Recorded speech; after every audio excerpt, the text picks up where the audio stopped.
Hello everyone, welcome to global online commerce classes. In last lecture हमने सीखा था introduction of foreign direct investment. In this lecture we are going to learn the types of foreign direct investment. Before starting this lecture, let me tell you, आपकी preparation को upgrade करने के लिए MCQ practice करना बहुत ज़रूरी है। इसीलिए ग्लोबल ऑनलाइन यूनिवर्सिटी आपके लिए लेके आए mock test practice. Each test आपको 100 MCQs मिलेंगे। For further information please WhatsApp this number और you can call this number. So let's start with the class. Types of FDI. हर एक टाइप का एक फोकस होता है, जैसे कि greenfield investment and brownfield investment is motive oriented, मतलब इसका फोकस मोटिव पे रहता है। फिर आता है horizontal investment and vertical investment, it is target oriented. Inward investment and outward investment, it is direction oriented. So इनको ब्रीफ में जान लेते हैं। What is the difference in greenfield investment and brownfield investment? First is project direction, मतलब इनका process किस तरह से होता है। ग्रीनफील्ड इन्वेस्टमेंट इज वेग मतलब it is not clear, it is not transparent. And brownfield investment में ये क्लियर होता है। फिर आता है डेवलपमेंट एफर्ट्स। डेवलपमेंट एफर्ट्स मतलब एक कंपनी को एक प्रोग्रेस करने के लिए कितनी मेहनत करनी पड़ती है, उसे कहते हैं डेवलपमेंट एफर्ट्स। फिर ग्रीनफील्ड इन्वेस्टमेंट क्या होता है, comparatively more since everything needs to be build from scratch. हाँ, मतलब ग्रीनफील्ड इन्वेस्टमेंट को एक नया फंक्शनिंग शुरू करना पड़ता है, इसीलिए उसमें एफर्ट ज़्यादा लगते हैं। लेकिन ब्राउनफील्ड इन्वेस्टमेंट में क्या होता है, एक कंपनी दूसरी फंक्शनिंग कंपनी को खरीद लेती है, तो इसे मेहनत करने की ज़रूरत है नहीं, क्योंकि पहले से ही कंपनी फंक्शनिंग में है। फिर आता है dependency on older system. Greenfield investment में क्या होता है, उसे डिपेंड नहीं रहना पड़ता, क्योंकि उसका खुद का एक नया फंक्शनिंग है। लेकिन ब्राउनफील्ड इन्वेस्टमेंट में एक कंपनी जो पहले से फंक्शन कर रही है उसमें इन्वेस्ट करना है, तो उसे सब्सटेंशियली डिपेंड रहना पड़ता है। फिर डेवलपमेंट में टाइम कितना लगता है, डेवलपमेंट टाइम कंपैरेटिवली मोर इन ग्रीनफील्ड इन्वेस्टमेंट, क्योंकि जब किसी चीज़ को हम शुरुआत से शुरू करते हैं तो उसे प्रोग्रेस करने में टाइम लग जाता है। लेकिन एक चीज़ पहले से ही फंक्शन कर रही है तो उसे प्रोग्रेस में ज़्यादा टाइम नहीं लगता, comparatively less in brownfield investment than greenfield investment. फिर डिग्री ऑफ रिस्क, दोनों में से रिस्क किसको ज़्यादा है, ग्रीनफील्ड इन्वेस्टमेंट में ज़्यादा रिस्क है और ब्राउनफील्ड इन्वेस्टमेंट में कम रिस्क है। री इंजीनियरिंग रिक्वायर्ड। री इंजीनियरिंग क्या होता है, किसी चीज़ को फिर से डिज़ाइन करना, मतलब री इंजीनियरिंग। ग्रीनफील्ड इन्वेस्टमेंट में नहीं होता, क्योंकि वो एक नया फंक्शनिंग है, उसे फिर से किसी को डिज़ाइन करने की ज़रूरत है नहीं। लेकिन ब्राउनफील्ड इन्वेस्टमेंट में likely to be there, because एक कंपनी जो पहले से ही डिज़ाइन है उसे फिर से डिज़ाइन करना होता है, उसे री इंजीनियरिंग करना होता है in brownfield investment. That means re engineering is likely to be there in brownfield investment. Cost में दोनों में कोई फर्क नहीं है, दोनों में भी कॉस्टली है, whether it is greenfield whether it is brownfield, both are costly. फिर आते हैं हॉरिजॉन्टल इन्वेस्टमेंट।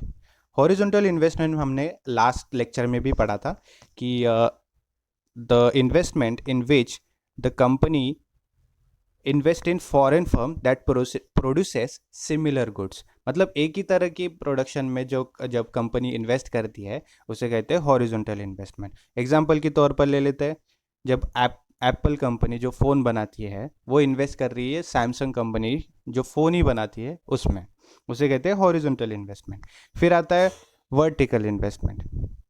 वर्टिकल इन्वेस्टमेंट क्या होता है, vertical investment where an investment is made within the supply chain but not directly in the same industry, मतलब same industry में invest ना करना लेकिन उसकी सप्लाई चेन या फिर सेल में इन्वेस्ट करना। इसे हम अच्छे से और जानते हैं। हार्शीज कंपनी जो चॉकलेट बनाती है may look into invest in cocoa producers in Brazil. This is known as backward vertical integration या फिर investment, because the firm is purchasing a supplier or potential supplier in the supply chain.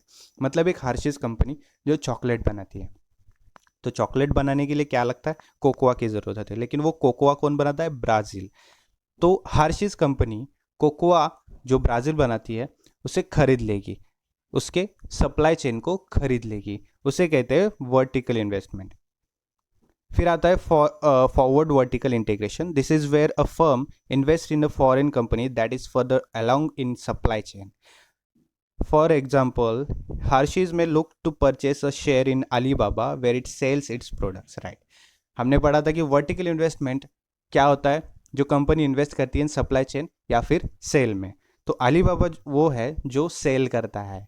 If Hershey's company making chocolates and wants to sell the products, तो Alibaba will sell the products in behalf of Hershey's, उसे कहते हैं vertical investment. For example ये लीजिए, Hershey's company अपने products Alibaba को दे देती है, फिर अलीबाबा उसे सेल कर देता है, मतलब Hershey's अलीबाबा में इन्वेस्ट कर रही है, उसे कहते हैं वर्टिकल इन्वेस्टमेंट। फिर आता है इनवर्ड इन्वेस्टमेंट।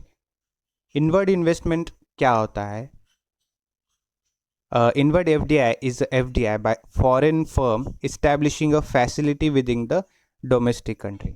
मतलब कोई foreign companies, for example foreign companies investing in India, मतलब कुछ फॉरेन कंपनीज है जो इंडिया में इन्वेस्ट कर रही है, उसे कहते हैं inward investment.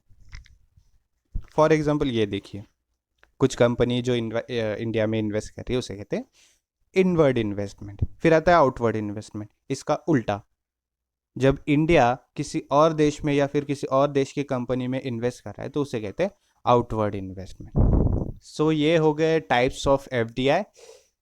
these are brief introduction of FDI, types of FDI. Let's discuss the MCQs for practice.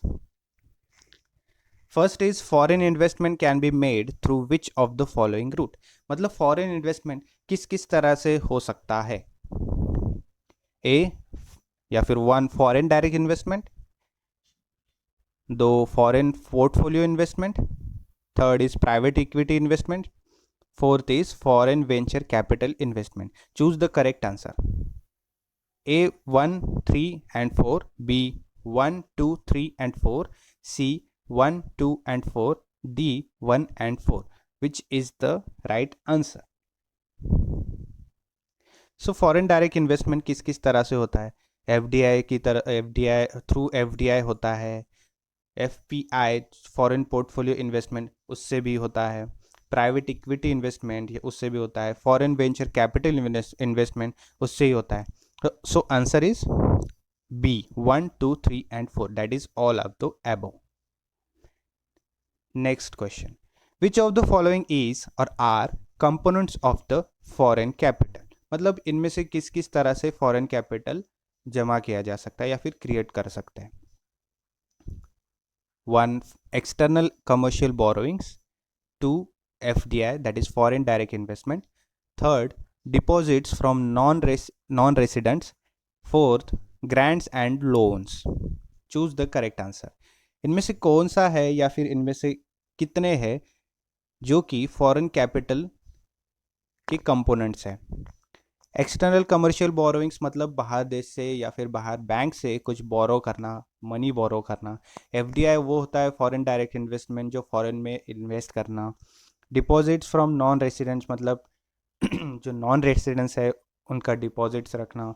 Grants and loan मतलब कुछ बॉन्ड्स होंगे या फिर लोन्स होगा वो फॉरेन से लेना या फिर डोमेस्टिक कंट्री से ही लेना, उसे कहते हैं grants and loans. Choose the correct answer from below. Then correct answer is all of the above. सभी तरह से कैपिटल गेन कर सकते हैं। फिर थर्ड है investment in productive assets and participation in management as stake holders in business enterprises. A FDI, B FII, C BOP and D SDR. FDI foreign direct investment जो कि एक दूसरी कंपनी में या फिर दूसरे देश की कंपनी में प्रोडक्शन एसेट में इन्वेस्ट करती है या फिर मैनेजमेंट स्टेक होल्डर्स में इन्वेस्ट करती है। Foreign FII it's different concept. BOP जो expenses and gains of the country, that is different concept, and SDR भी अलग कंसेप्ट है। That is correct. So correct answer is foreign direct investment. Fourth question, FDI stands for. FDI का मतलब क्या है या फिर what is the long form of FDI? तो हमने लास्ट लेक्चर में भी पढ़ा है और इस लेक्चर में भी पढ़ा है कि what is FDI. Foreign direct investment, foreign domestic investment, foreign duty inflows and foreign direct inflows. So correct answer is foreign direct investment. Last MCQ. The term hot money is used to refer to, hot money का मतलब क्या है? Currency plus reserves with the RBI. B. Net GDR receipt. C. Net foreign direct investment. And D. Foreign portfolio investment. Hot money वो होता है जब एक investor short term के लिए इन्वेस्ट करता है, उसे हॉट मनी कहते हैं। तो वो फॉरेन पोर्टफोलियो इन्वेस्टमेंट में होता है। आज के लिए इतने ही एमसीक्यूज है। Next class I will be taking your MCQ practices from unit 1 business environment and for international business. Thank you for today's class.